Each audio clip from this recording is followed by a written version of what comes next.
Pero ngayon naman, kilalanin naman natin ang isang mukhang foreigner daw pero Pinoy na Pinoy naman mula sa Araneta Audition. Hi Big Brother, my name is Mark Libria po. I'm 29 years old. Kaya po ako nag-audition sa Pinoy Big Brother kasi po gusto ko lang po talagang maranasan na makapasok sa bahay nyo. Dati kasi po lagi ko lang pinapanood ang Big Brother, so sabi ko sa sarili ko na one day makakapasok din ako dyan. And sana ito yung chance na mapansin nyo ako at makapasok ako. Hindi naman po talaga ako nagpursige na pumunta sa Big Brother para sumikat. Actually po, kung ako po ipapalaring makapasok dyan at papalaring manalo, ang gagawin ko po talaga is yung mapapanalunan ko is idodonate ko lang din po ulit sa inyo para po sa susunod na season meron ulit po kayong papremyo, or pwede nyo rin pong gamitin yun para pangbayad sa mga gwardiyan na nagbabantay sa bahay nyo, or pwede rin pong pang maintenance nyo ng bahay sa Big Brother po. Yun lang po. And syempre gusto ko rin pong maranasan kung ano po ba yung pakiramdam ng habang nanonood kayo ng TV is kumakain kayo ng chippy ng libre, walang bayad. Tapos anytime na gusto mong kumain, pupunta ka lang sa rep, libre lang din yan. Then libre swimming pool din. Gusto ko lang din pong maranasan yung hindi ko nakikita yung ibang mga tao sa labas. Nakakasawa din kasi. Ayan po, hindi nyo na po natatanong sa akin or hindi ko naman po nagyayabang na may mga talent po ako na wala po ang iba. Kaya karapat dapat po talagang matanggap po ako may aeroplano.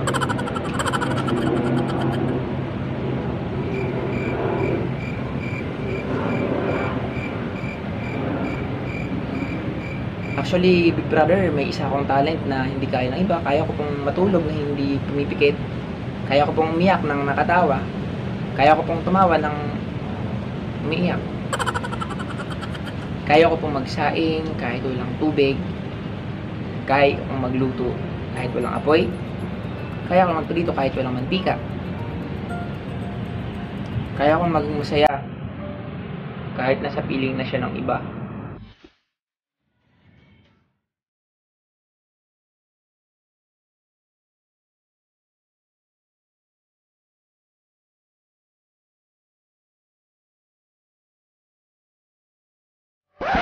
Isa pa po sa aking character, isa pa sa attitude ko is giver po ako. Mahilig po ako magbigay sa iba.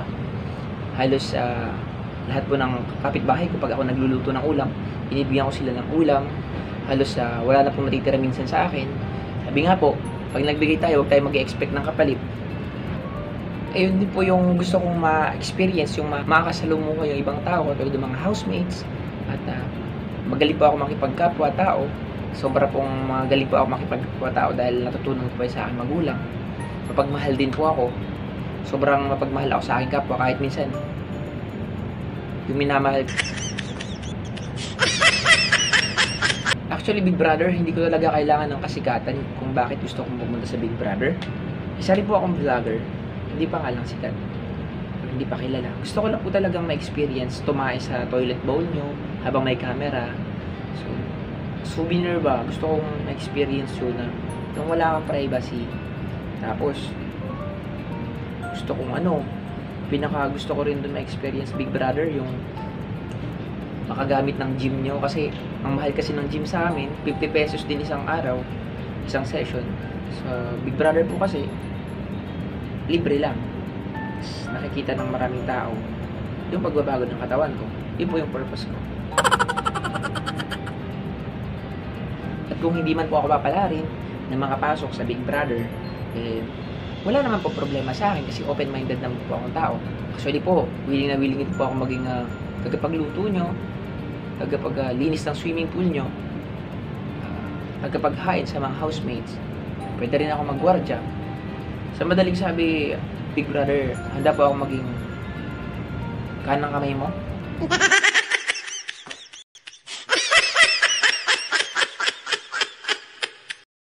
Kung okay lang sa'yo. Kaso may takip ng mukha ko para hindi nila nakikita na ako yun.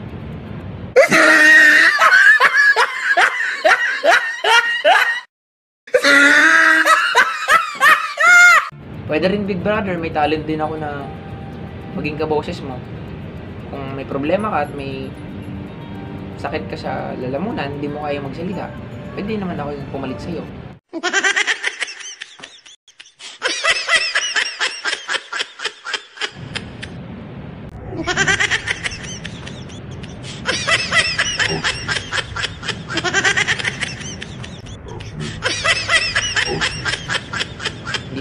Di ba pwede? Pwede na, di ba? Ayun, yun lang po Big Brother. Sana po mapansin niyo ako and sana po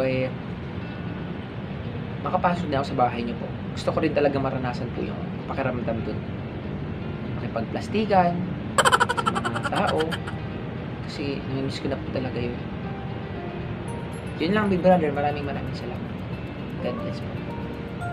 Kasabihan po, motto. Kung may motto man po ako sa buhay, siguro yun yung sa panahon ngayon, tagihawat na lang yung hindi nang iiwan. 君の虜になってしまえばきっとこの夏は充実するのモード噂の Dreaming が忘れないで